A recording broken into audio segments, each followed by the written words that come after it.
hello. Hey, Hey, you're on stage. I am on stage at Citi Field wearing my Grateful Mets t-shirt.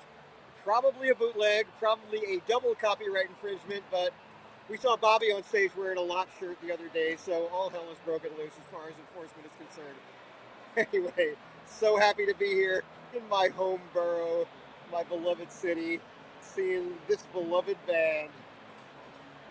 Well, man, a little bit jealous that I can't be there with you, but I'm also pretty dang comfortable here at home. My cat is bothering me right now. It's either way works, you know. Everybody that's there is having a great time, and everybody I know that's watching it at home is having a great time too. We should let me run down the set list, but we should sort of go quickly to our interview since it's the whole thing is basically about Nugsnet, so we don't Right. really need to do a spiel about Nugsnet. The band began with "Feel Like a Stranger." They did "Franklin's Tower," "Mama Tribe," "Alabama Getaway," "Dear Mr. Fantasy" with the "Hey Jude" tag, and "Truckin' into Deal." I didn't miss Yep, anything, did I? you did not miss a damn I thing. didn't think so. And let me just say, we should mention that if you're watching this on the free preview of Set Two, you should go to nugs.net and check it out. Check out the free trial. Check out all the fantastic things to offer on Nugs. You'll hear more about that in just a moment because we have the man who dreamed this thing up. Before we go, I also want to plug one little thing. Mickey Hart has another one of his vibrational expressionism art exhibits going in the New York area. Tomorrow at the Wentworth Gallery in Short Hills, New Jersey. You can go to mickeyhart.net for details. Mickey's art shows have been a great success, and Mickey's going to be there in person tomorrow. So you can go and thank Wonderful. him in person for the way he's been blowing your mind up here on stage. It's been a great tour, man. Every level. The band is just blowing me away every single time. Yep. I'm it's exhausting, but it's great fun. And Right. we should let's go to our pre-recorded interview. We spoke with the gentleman who hired us for this gig and thought it up, the guy who thought up Nugsnet, and he'll tell you the story of how it went from being his personal music distribution system into being a phenomenally popular and deep library of live music for your Right. listening pleasure in a variety of formats. So let's have a nice visit with Brad Serling, and we will not come back afterwards because it'll just go right back to the show as soon as we're done here. So Gary and I will see you on Saturday. He'll be at Fenway, so enjoy, everybody. Here's Brad. Well, everyone, we've got to be on our best behavior tonight because our boss is here. Yeah. The man who's primarily responsible for what we're doing and what you're seeing, and these incredible live streams of this music in such incredible visual and sonic splendor, the founder of Nugs.net, Brad Serling. Hey, man. Hey, nice to see you guys.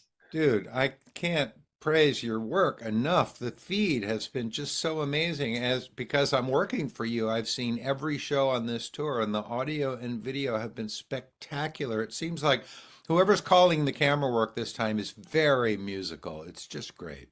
Yes, that's Ted. He has been doing a great job. So I can't take credit for any of that, although I appreciate you saying so. There's an entire team that shoots on stage in the venue, works the robos, does the handhelds. Ted in the director's seat calling the shots. Ross Harris doing the broadcast mix, which is mixed from the stems that Derek is sending from front of house. So there's so many elements in the chain. Really, I mean, we're doing the broadcast. Yeah. So if the broadcast looks good, we are responsible for how good the broadcast itself looks or doesn't look. But all of the content going into it is being done by an entire team of people Well, that is on tour with the band doing I, it. I understand, and I wasn't really giving you credit for everything all Right. the way down to the camera work. I was just thanking you so much for Yeah. creating the medium through which we get to do this wonderful thing. Right. Well, I appreciate that. Thank you. I did want to point out to the fans at home, that there's a lot of people that make this happen. And it's not Nugsnet's video crew. It's not Nugsnet's Ah, audio crew. That's the point I think fans need to know. that there's plenty of people who deserve credit along the way. Yeah, and I've got to say, I have been privileged to get to some shows live, and I've watched a couple of them from side of stage. So I've seen the camera crew at work. I've seen them scrambling to get the right shot for the right song, and I've seen, the people who are calling the shots and all that stuff. And it's fantastic. It's really, I mean, it's as complicated as like a Super Bowl broadcast. I mean, not quite as many cameras in play. Not, we don't have the Goodyear blimp or anything like that, but we do. But we do have people who are really attuned to this music and really understand the rhythm of a show and really understand incorporating the audience into it, but not too much. There's great interplay between band and audience in these shots. It's really, there's a real artistry to this, and your team is nailing it. Well, thank you. And in the stadium shows, it's a lot more challenging because there's the screen that's behind the band, and then there's the side screens, which are portrait. So, the camera guys have to center things that are going to appear, and they don't necessarily know what's going to appear on which screen because it's the lighting team that's deciding what goes on the screen behind the band, not the video team. Wow. So they just need to be prepared in case the LD says, okay, put that up on the, and they're not necessarily on comms talking to the camera. The video crew is all on comms, but not necessarily talking to the lighting team at the same time. So everybody is improvising. This is amazing. Yeah, that's my point. It's like a mad jazz dance. Wow, that's night. great. Yeah. Well, the quality has just been spectacular. I've got good speakers in my living room and a fairly big TV screen, and I've had friends over to watch with me so many of these shows. And the dancing in my living room is plenty of evidence. The music has been awesome, which of course isn't your responsibility, but the whole package has been just wonderful. And we're having a great time doing these interviews. So I'm just gushing at you, man. Well, thank you. I'm glad. I'm really proud of this show that we've created together, the Dead Air, because for years I always said, what can we do to fill the dead air at set break? And then the light bulb went off. Let's do a show called Dead Air. And, it's when I called you guys and said, hey, let's do this. Got the band's approval. And they're like, yeah, sure. Sounds great. Yeah. It's just been wonderful. We've had so many terrific conversations, and we keep getting better at it as we go. So it's a real pleasure to be doing this, and it's great to have you on so we can thank you directly. Yeah, well, my pleasure, and thank you for the hard work. And I'm sad that we only have 10 shows left, or however many, that this tour is winding down. So yeah. Hey, we're available for Goose intermissions. Well, it's funny. Billy Strings wants to do something like this. Oh. I'm sure Goose would love to do something like that. It's just the logistics of, I know. as doing it on this tour. It's it's hard to nail everyone down. Well, at least I wouldn't have to go back 50 years to get caught up on Goose history or Billy Strings history, so it might be a manageable task. Right. Yeah, there's a lot of songs every night, so it's a lot. The scramble to get guests has always been a challenge, and we're trying to fit our schedules in with the schedules of our potential guests, and sometimes we get the person the day of the show that they appear on that evening. Sometimes we have a little bit of a buffer. I think, David, you and I are going to be working really hard in those 3 days the band has off between Indianapolis and Boulder. That could be our real mother load of interviews, I think. Yeah. Well, we used to do it completely live, so I think That's it's right. Yeah. This is much easier logistically to just get the interviews pre-recorded and get them in. I think it's much easier for your crew at the show as well. But let's talk about Nugs here. We've got the founder of Nugs, which is just an amazing resource, and we've been plugging it on these things in between. You've started a streaming service in the last couple of years and have this immense library. So let's talk about that and what you're doing on the big picture. Yeah, I mean, it really is. Particularly on Dead and Company tour, I realize how amazing this full circle has, come together, because the reason why we're here doing this is because, in the 80s and 90s, I was doing this as a fan, taping the shows, and I'd come home from tour and so many people wanted copies of my tapes. I thought there must be a better way to do this. Called up the Grateful Dead and said, can I put my tapes on a website? I think I told this story on this Dead Air before, but it's important to know that this came out of the fact that I was doing this anyway, and I wanted to share tapes with people. And the Grateful Dead said it was okay, just don't rip us off. And what I did, which was called nugs.net in the mid 90s as a free site, got so popular that the Grateful Dead called me and said, we either need to shut you down or go into business. Wow. So it's important, to connect the dots for everybody at home. The reason why we're doing this is because I was doing it anyway with their permission as a fan, just like any other fan. But I happened to do something that became really popular, and the band hired me. And that was Grateful Dead back in 2000. There was no touring band, but there was still the business of Grateful Dead Productions. Right. That's what led to my intro to Phish, where Phish went into business with me, and we launched livefish.com in 2002, while Nugsnet still remained a fan site. Then we signed all these other bands on nugs.net and launched the streaming services, both LiveFish and the Nugsnet subscription service, launched the pay-per-view business, which brings us up to today. So that whole catalog that built up was, started with the business connection with Phish, putting out every night, and then their archival stuff. Ironically, Grateful Dead didn't come on in full Monty until a year ago because of licensing issues. We had Grateful Dead downloads, but we didn't have a Grateful Dead streaming license. Now we have that. So now for all the fans watching Dead and Company every night, you can get this current tour, you can buy a pay-per-view, but you can also stream the entire commercially released Grateful Dead catalog, which is all the albums, everything from the vault that's been commercially released for streaming. The one distinction there are the things that the band has not put out on the streaming services, like these magnificent box sets, like the one coming out now with the, RFK 73, all that stuff. That's not available streaming anywhere yet. But all the Dave's picks and Dick's picks are streaming? Everything that's been streaming on any streaming service is now part of the Nugsnet streaming service as well. So that's the distinction that, or I think the bonus that Deadheads should know with Nugsnet. You're getting Dead and Company. You can also get all the stuff that's on Spotify. And I realize most people probably already have a Spotify subscription or Apple Music or whatever their preference is. To us, that's like basic cable. And we're the premium package that gets you every night. Well, this is the live music system here. The others are organized around albums and studio recordings. This has been from the beginning. And I want to make one more point before we move on, which is that what you just described is another manifestation of the tremendous creativity of the Deadheads, inspired by the Grateful Dead. So you did all of this in service of your own fandom and turned it into a cultural institution that benefits all of us. And we can thank the Grateful Dead for firing you up that way, and you for being smart enough to make it happen. Thank you. Appreciate that. But that's absolutely true. If I was at home in my home studio, you would see all my tapes on the wall behind me, my cassettes that are still there that my daughter asks, Daddy, why do you have so many tapes that all say Grateful Dead? It's like, well, you know what I do for a living? That's how it started. So I explained to her, like, this cassette this is what I did is I went and I taped it. Now it all happens digitally and it all happens live and all this other stuff. But that is why. So, speaking of that Grateful Dead collection that's commercially released, you made a good point.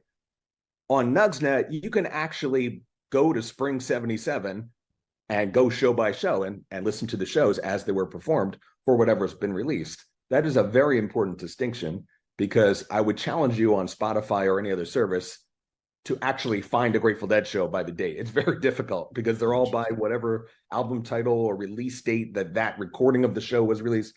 It really doesn't make sense. There's fans who've made playlists, which are super helpful. I mean, that's happened in the Phish world as well. All the live Phish stuff that's out on Spotify, there's fans who have gone and made the playlists and shared them. But on Nugsnet, or on Live Phish for that matter, the shows are just in the order that they were performed. And I spent a lot of time when we first officially onboarded the Grateful Dead catalog, reorganizing them. And, I had to make some judgment calls for things like, Ladies and Gentlemen, the Grateful Dead, that amazing collection from April 71 at the Fillmore. I wanted it to appear as April 71, even though it's not from one specific show. So there's some judgment calls we made, but the point was just to make it that you could go from 1970 to 71 to 72 to 73. They made it pretty easy for us in 72 with the entire Europe 72 tour out. But all of that is available. And for me, it is organized exactly like my tape collection was back in the day. So I could go to the wall of tapes and pull out, the Lyceum 72 show and then say, oh, what was the next show? And pull that out. Now you just do it swiping left to right on your phone.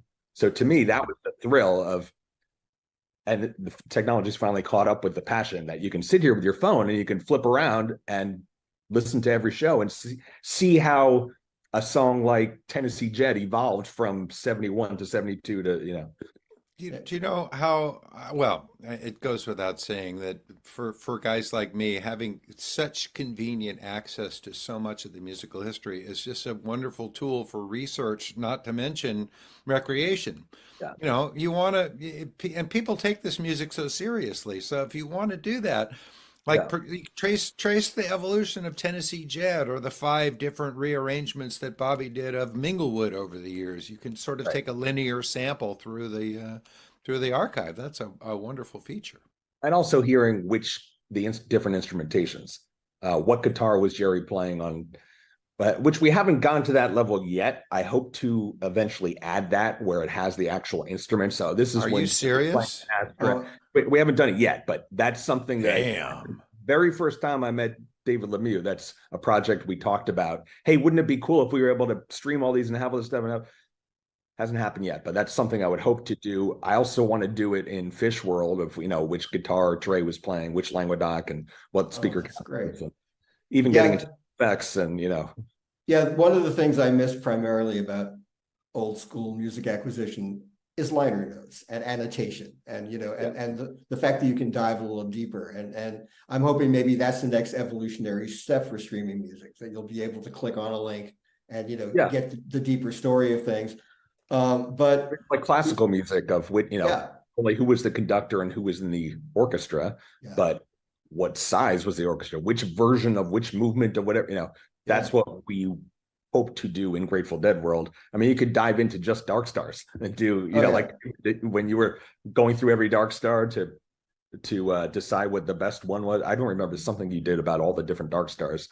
You could do that in the app and then know, well, what guitar was Jerry playing, or what, who was in the band at that point. Are you thinking about allowing a feature so that the listeners can annotate as well? I mean, it'd be fun I would to have love a little to. comment section. Yes, we've talked about this a lot with Fish of, breaking out the jams into the different segments and having the fan comments and create fan generated loops or playlists that are segments of bigger jams. Nice. Certainly that would be interesting in in Dark Star territory or Birdsong territory. Haven't done that yet, but it is, in our basket of ideas of things we want to do. Right. I think it makes a lot of sense. If you need some writers or researchers, yeah. Well, what's interesting is there's super fans already doing this with bands like Goose, where they're tracking the evolution of Goose songs. Wow. They're a relatively young band, but there's a song that might have been a Vasudo song, which is the band that predated Goose, and when did Goose bring that back into the repertoire, and how is that song changed? Here's the fast version, here's the slow version. They're evolving that every night. Oh, and that's great. It's all available in the Nugsnet app, and so fans are going on their own and doing this. We'd actually like to enable them to annotate it like you're suggesting. They're doing it in the review section, but it's not quite tied to the point in time of the jam. Yeah, but that's an important thing. This sort of collective curation is an important part of this whole thing. And as a songwriter myself for 50 years, I am so happy to hear people paying attention to songs as songs and thinking about them, because it's not just the jams, it's the songwriting too. And one of the reasons we like Goose is that they're decent songwriters, Yeah. So yeah, let's follow the song progress too. Well, that was part of my pitch to Warner Brothers when we first did the licensing deal with them, maybe 10, 15 years ago, was the live performance is like a gateway to discovery of composition. So, particularly in the Grateful Dead or Fish world, if, you're there covering a Bob Dylan song, like particularly Grateful Dead covering Dylan songs, that opened up a lot of Dylan to me and got me into more Dylan. It got me into bluegrass through All of the Way. And, there's that natural thing of, well, who wrote these songs? And it's interesting to me to look through the Nugsnet catalog and click on a song title and see all the different bands that might have performed a particular song, whether it's a Neil Young song, a Dylan song, a Stone song, certainly going back to the blues catalogs. Oh, that's fantastic. Yeah. So you can see because a lot of bands were inspired by the same songs. Think of when the Grateful Dead became the Grateful Dead, they were swimming in the same pool of all these other, jug bands and folkies in the Bay Area, or, post beatnik, listening to whatever. They were all listening to the same stuff, because back then it was literally sharing record collections. Yeah. So it's whoever had the best record collection, they'd go over his house and listen, and then borrow a record, and it's that was a great story Bobby told me the first time we ever sat down in a business meeting, which was, this point almost 25 years ago. But he told me the story of how he would, he'd walk to his friend's house with a little portable record player under his arm and the latest Dylan album, and they'd all go over and put it on and listen. And then they borrow the older, 78 folky records from each other. And that's how they would learn songs. That's how they learn things like I Know You Rider, and, things that are now classic Grateful Dead repertoire. They learned because they were all sharing each other's record collections. And, that's how Dylan discovered why Dylan came to New York, was to make the pilgrimage to get to the Mecca of, I forget the guy's name, it was some crazy folkie who had this incredible collection in the Village, and Dylan would go and study his record collection, and that's how he learned all these songs. Yeah. And Dylan was known to steal his records too, as came out in a couple of biographies. Thank God for that. But I'm loving this conversation so much, because how wonderful would it be for at least a portion of the online music world to be decided by the passions of fans rather than an algorithm, Right. That's a very important point. Yeah. I hate to say this, but we're running out of time. We need to wrap this up. It's been 19 minutes, and there's a show happening again. I'm afraid So they tell so. me. We have been, this has been wonderful. We've had so much fun doing all these interviews, and every one of them has had to end abruptly because of this hard time limit. And that's the only downside of this whole project, is that we can't talk longer. Right. But thank you, Brad, for everything you've done to create this, for hiring us to do this wonderful job, but for having created this gigantic library of live music for everybody to share. It's a wonderful service to the culture, and we thank you. Right. Well, it literally is what gets me out of bed every morning, is the fact that I share this music with everyone, and you guys have been doing a great job. Really appreciate the hard work of doing Dead Air every night. All right. Well, we're going to let that band rudely interrupt us, and we thank you again, Brad. And I know I'll see you very soon. Thank you, boss. Okay. All right. Thanks, guys. Thank you.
just to shake their hand.